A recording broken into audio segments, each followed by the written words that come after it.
So ito po, ulitin ko, ginagamit po natin yung kayamanan ng ating lungsod para pagandahin ang kinabukasan ng Pasigenyo. Now, kaya po kami nandito. Nakita ko yung ibang mga request niyo kanina, ng mga pinaunang request. Marami ho dyan para sa mga konting problema sa drainage, etc. etc. Pero beyond that, kung meron ho kayong pang nakikita, no, na mas nakikita mas maganda mga programa na pwede natin pag-usapan, andito po kami para makinig, no? So muli, hindi na ako magpapatagal sa aking pananalita. Salamat po sa inyong oras. Let's get the ball rolling. Umpisa na po natin ang ating talakayan. Maganda po umaga. Okay, tayo po ay magsisimula na. Ang unang magtatanong mula po sa kay Kagawad Sherwin Rodrigo.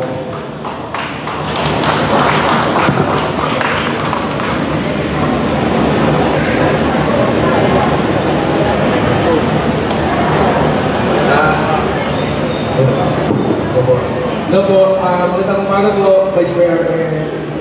Magandang umaga po sa mga city council po natin. Una-una po, maraming salamat din po sa mga taga-Meralco po na sa mga taga-Meralco po na yung mga request po namin na poste na napalitan po. So maraming salamat din po. Vice, follow up na lang din po sa mga panibagong request po namin sa Meralco na yung mga iba pong poste na dito po talagang palitan. So, hindi po sana kami assistance para po mapabilis din po yung pagpalit po sa mga poste po ng Meralco na iba po kasi nabubulok na po. Kailangan na po So, iba po nakulunido. So, marami na rin po mga residente na nangangamba para po dun sa baka po kasi lumala po at meron pa po madisgrasya po. Yun po. Mga ilan poste po yan na sa inyong barangay? Version po dito na lang po sa may industriya, tatlong poste po yung palitan.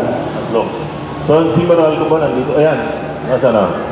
Yan, ang best friend ko yun Best friend ko yan, si Freddy. Samahan mo na lang sila mamaya para makita mo kung saan, tapos take note para mapalitan natin. Salamat, Kagawad po. Thank you. Sir, follow-up question lang din po. Karamihan po sa mga kabarangay po namin, ang problema po is yung sa aso po, saka po sa mga dumi nito. At marami na rin po mga parents na nag-worry po sa mga pag-alagala ng aso. Baka po makaagat po yung aso ng pag-alagala. Mahirap po sa paano na yung bata maano ng rabies. Then, kami po ni Nakapitana po, kaya po kami napaisip na paplano na gumawa na po ng resolution para po mabigyan ng penalty yung mga may-ari ng aso na nagpapadumi sa labas na hindi naman po dinadampot. At alam ko na po, kung si Kiko, nakapausap po tayo din na meron na po yata kayong nakaready na ordinansa para po dito. Hindi tama po? Okay. Paborito kong topic po yan yung dumi ng aso. Yung natatawa. Alam niyo po kasi, siguro nakikita niyo rin sa Facebook, araw-araw po kami ni Mayor Vico, ni Kong Roman, sama po yung ibang konsyal. Bumababa po kami sa bawat iba't ibang mga homeowners, iba't ibang mga barangay. Kaninang umaga, galing po ako sa Santolan, no? Ganun din po ang complaint, dumi ng aso. Palagi mo pong sinasabi. Ang tinatanong ko, sino ba may-ari ng aso? Talaga, sino may-ari ng aso? Di ba tao din? Ang ginagawa ko kasi, yung mga kapitbahay ninyo na walang malasakit, binubuksan pinto, pagtulog pa yung tao, lumalabas yung tao, dudumi, tapos babalik. Ang pagising naman ni Lola, lalabas siya, pag may dumi, lilinisin niya kasi siyempre ayaw na madumi yung tapat niya. Talagang, alam nyo, nakakalungkot na nakakainis. Dahil, ulitin ko, ako mahilig po kami sa aso, bahay namin, 7 po yung aso ko Siguro mas maraming aso ko sa iba sa inyo. Pero pumunta kayo sa aming komunidad, ang daming aso namin doon, kapitbahay namin, lahat may aso. Wala kayong makikita kahit isang dumi sa kalsada. Alam niyo bakit? Pag linabas namin yung aso namin, nakatali. Pag dumumi, pinupulot namin. Ang tanong ko lang, bakit kami kaya namin gawin? Ang tao walang disiplina. Ang tao, walang malasakit sa kapwa. Araw-araw, pag sa Oplan kayo, pagbukas namin ng drainage dahil nagbabaha, pinapalinis ang homeowners, anong laman ng drainage? Plastic, bote, pati dumi ng aso. Yung ibang winawalis, doon na rin tinatapon. Ang problema pag umulan at nagbara, saan bumabalik yung dumi? Alam niyo ba, pag plus ang kubeta nyo, saan tumatakbo? Doon sa drainage na yun. Tapos yung mga anak natin nagtatapon ng plastic na bote doon sa loob. Kala nila, pag hindi na nila nakita yung basura, eh, hindi na nila problema. Kaya po ako'y nakikiusap sa atin dito sa ating lungsod. Meron na po tayo, nasa second reading na yung ating ordinansa para taasan ang multa. Meron naman talagang multa yan.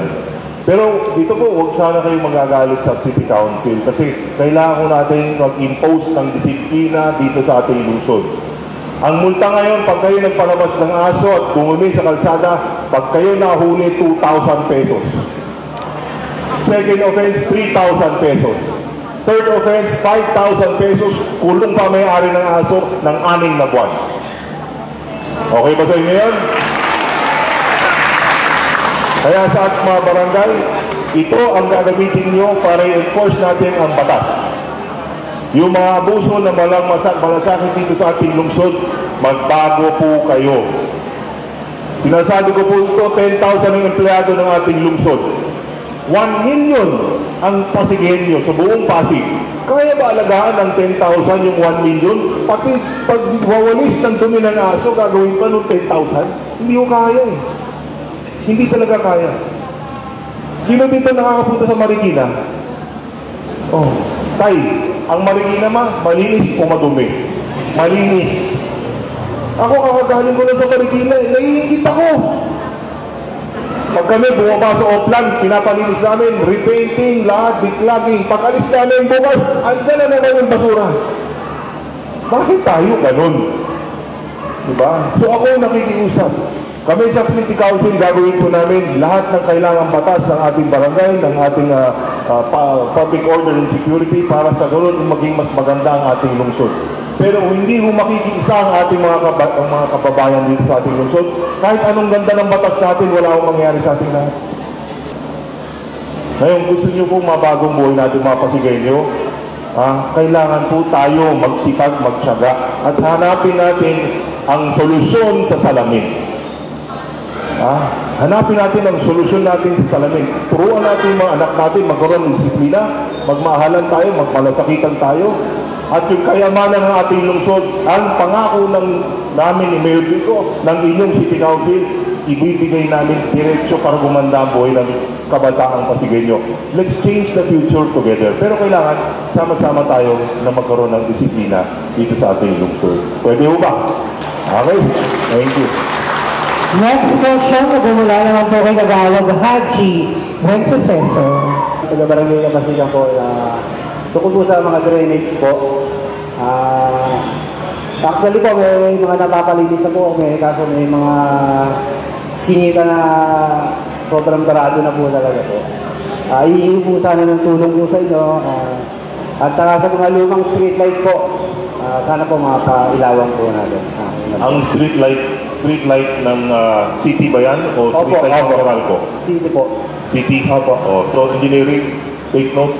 Tapos yung declogging mo, ito ba yung sinasabi mo sa Sixto Antonio? Saan banda? Sana po, bawat purok na po sana po. Huwag mo naman lahat eh. Yung pwede lang po sana.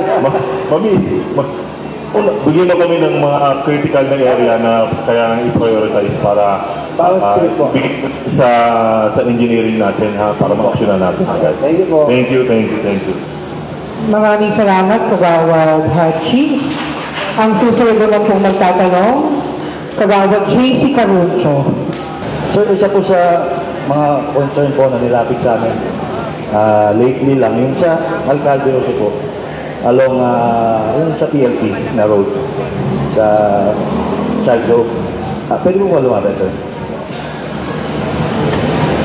Meron po kasi doon na walkway na ito boss.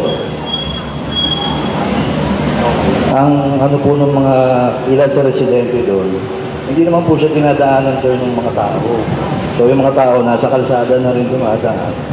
Nagkakaproblema minsan yung ambulansya.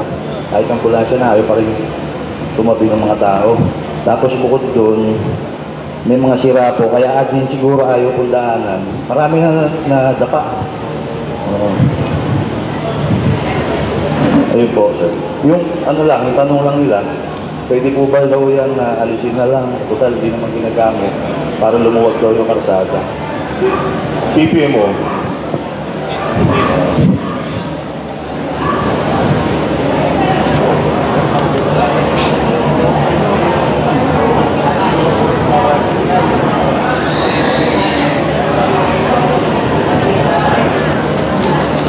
Yan na mga kaibigan at kinausap na nga ni Vice Mayor Dodo Jaworski, yun na isa sa mga TPMO para isaayos nga yun na daloy ng trapiko na isang hinaing ng barangay Akagawad. Mag-set ka ng meeting kay Colonel de Dios. Kasama yung barangay. Para mapag-usapan nyo kung anong tamang sistema ang gagawin doon sa Alcalde Jose. And then, sa engineering natin, Ferdy, silipin nyo yung Alcalde Jose, yung kaliwa, banda, katabi ng plaza.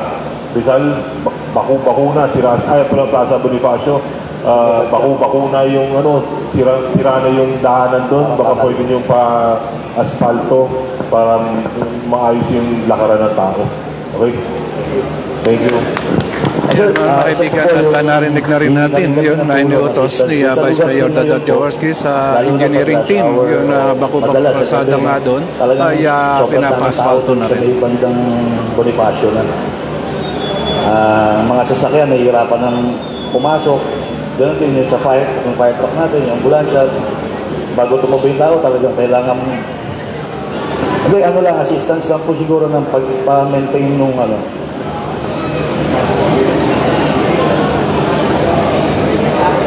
dahil ba sa mga kainan doon? Parang ganyan na nga po, bro.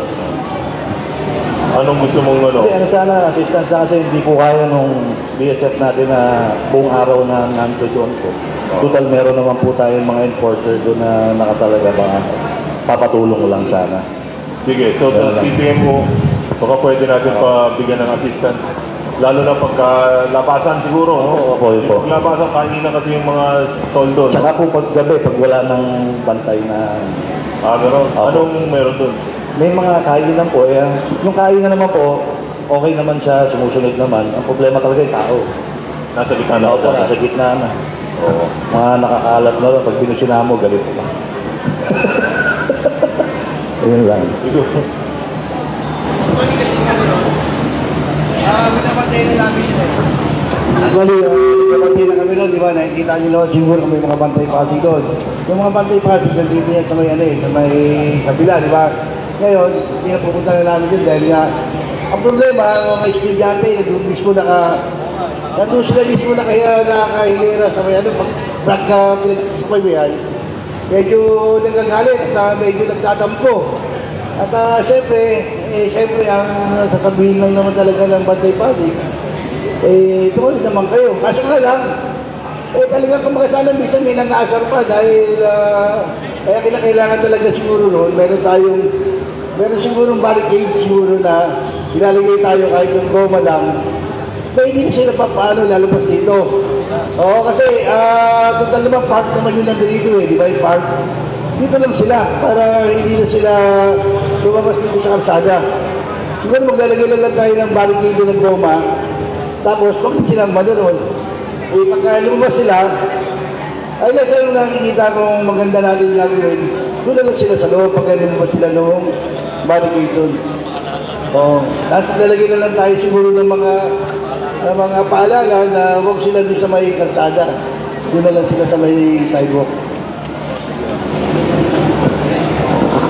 Ayun, sir, salamat po. Sir, bukod po doon, mga request po, ito po kasi yung court, sabi gagawin na rin daw po, hindi lang sigurado kung anong exact month. Yung mga kabataan natin na request na kahit pa paano meron malaruan. So, meron po dito sa Kapasigan na 2 half court. medyo kailangan lang talagang linisin, pagandahin. So, magre-request sana kami ng tulong na kahit pintura lang. Kami na po bahala, yung mga kabataan na po bahala mag-ano. Ang building maintenance natin, may dalang na daw siyang pintura. Brush na lang daw ang kulang. Pakuha mo na yung mga pintura kami. Ay, thank you. Kami na po bahala doon sa brush. Pero meron na kayong board, meron na. Yung isa po, kompleto. Yung isa, walang ring. Walang ring. Opo, yung isa. Kaya lang, meron akong board at ring eh. Wala akong ring lang. Ay, pwede na yung boss. Tatanggalin ko na yung board na.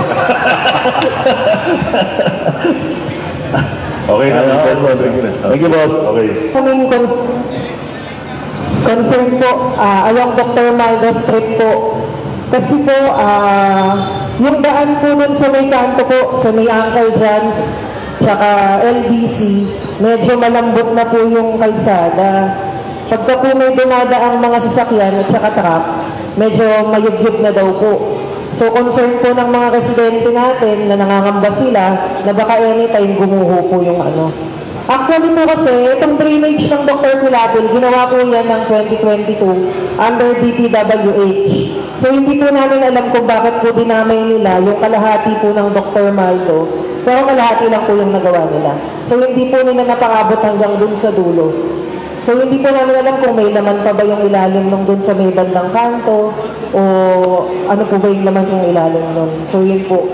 Okay. So papasilita sa engineering natin. Pasilip mo na lang kung alam niyo ba kung gaano kalaki yung culvert dyan? Kasya ba tao? Nung in-file po yung dito sa may Bukana, kasya po ang tao. Kasya po. Lagpas po ang tao. Kaya siguro nga pag dumadaan yung mabigat, Yes po, ngayon. Pasilip mo na lang kung anong structural integrity nung pinaka-drainage siya. O sa magbigay ka na lang ng report at submit mo na Pisko at saka sa barangay. Thank you. Personal question po. Kasi po, yung barangay hall po namin is bago lang din. So, meron pong problema dun sa loob ng daycare. Wala pong connection ng kuryente. Meron naman pong saksakan pero hindi po gumagana. So, hindi din po namin ma-check kasi po hindi hawak po ng barangay ang blueprint po ng building. So, hindi po namin matukoy kung nasan po yung mga line connection po sa loob. Sige, siguro sa building maintenance na lang natin, baka pwedeng silipin. Melvin, asan si Melvin? Pa-check mo na nga sa electrician mo, baka pwede. Sa barangay hall lang, meron lang daw silang hindi gumagana ng mga outlet. Baka pasilip ka lang, ha? Oo. Yan lang po, maraming salamat. Salamat. Thank you. Maraming salamat sa Gawad Ogie. Yung mga bata po na merong psychiatric problem or needs ng child developmental na doktor. Alam po naman natin na kung gaano kamahal ang pagkonsulta po sa mga ganong doktor at matagal po ang pag-skip pag kakonsulta sa child developmental doctor. Ganon din po yung mga therapy. Kasi normally po pag nagpa-check up, syempre kailangan ng therapy. Medyo mahal. Yung mga tao po na hindi kaya, baka sana po makatulong po yung government tungkol po dito sa mga ganitong cases. After ng pandemic, talagang umakyat ang incidence ng awareness, sabihin na natin, for mental wellness. No? Lalong-lalo na sa ating mga kabataan. And dahil po ito, makinig ko kayo, may pag-aaral dahil dito sa gadget, nakaka-epekto po sa development ng brain ng mga bata. So yung mga apo ninyo, akala nyo tahimik pag binigyan nyo ng gadget, ang long-term effects po niyan ay hindi po maganda. So, right now, pinag-uusapan nga ho namin sa council, ang problema natin, meron tayong mga items, meron po tayong items sa City Health Department natin. Ang problema, wala ho tayong makuha ng mga graduates ng clinical development psychologists, especially for children. But hindi po kami tumitigil, naghahanap pa rin ang ating City Hall. Yun nga, kami tinutulak muna namin yung ating ibang mga scholars, yan ang course na kunin. Kasi ang nakikita po, talagang dumadami ang problema ng mental wellness dito hindi lang sa ating bansa, sa buong mundo. Dala nga ho ng gamit ng gadget. So, babala po sa ating mga magulang, ha, please remind po yung wag nating sanayin ng ating mga anak na bata pa lang nakasubo na yung mukha sa harap ng gadget na buong araw dahil talaga nagkakaroon ng problema sa development ng brain, no? But again, it's really a big challenge po, no? And a big issue that we have to address. Kung meron kayong mga kilala na qualified, i-apply ho natin sa City Hall, i-convince natin kahit na part-time basis lang kasi talagang shortage. As a matter of fact, yung asawa ko, si Mikey, is taking up, kasi nag-graduate po siya ng Ateneo, BA Psychology siya, AD Psychology. Ngayon, nagma-master's degree siya rin in Psychology. Kasi nga, talagang meron talagang shortage, no, for that. And I think it's high time na talagang encourage natin yung ating mga kabataan na mag-aral nito para makatulong din sa mga bata. Pero thank you for bringing that up, Kapitana. Pag meron kayong mga program dito na naiisip, pag-usapan po natin para mapagtulungan po natin. Marami po kasi lumalapit na ang check-up is 4,000, 5,000 pesos. Tapos yung therapy, 800 per hour. Meron mga kailangan na 2 to 3 times a week ang therapy, so medyo mahirap po sa mga normal lang na yung trabaho, kasya lang sa family nila. Kaya yun yung medyo problema po talaga ngayon dito sa amin. Medyo marami po ang kailangan. Thank you po. Nagpapasalamat na rin po kami, Vice. Meron po dito mga scholar po nasa PCC rin po na nag-aaral. Thank you po. Ang request po sa amin namin na magkaroon po sana, makapag-request po kami ng anti-pneumonia at saka ng flu vaccine para po sa ating mga matatanda. Yan po. At saka, in behalf of Dr. Lactawin, yung po daw na na-request na pantry para sa health center ay hindi pa rin po daw nagagawa, which is na rin po daw yun sa government of city. Kung ano yan po. At ang huli ko po, Pakiulit po yung second, sorry, medyo na siguro. Yung sa pantry po daw, sa Barangay Health Center. Sa pantry? Para sa family care po daw. Ano ang problema sa pantry? Wala po kasi. Wala no. Ito po yung bali yung ano nila. Gusto nyo magpadagdag ng pantry? Kaibigan, at pinapakita nga ang mga listahan ng mga problema kay Vice Mayor Dodot Jaworski, at ngayon ito na nga ang pinag-uusapan. So ito yung isa sa magandang programa nitong sangguni mo kay Vice Mayor Dodot Jaworski, itong talakayan sa barangay. Ito yung ginagawa sa iba-ibang barangay dito sa lungsod ng Pasig para nga malaman nila ang mga iba pang mga pangangailangan ng bawat Pasigueño. Ito ay pwede niyong isangguni kay Vice Mayor Dodot Jaworski yung mga inyong mga problema para ma-aksyonan kaagad.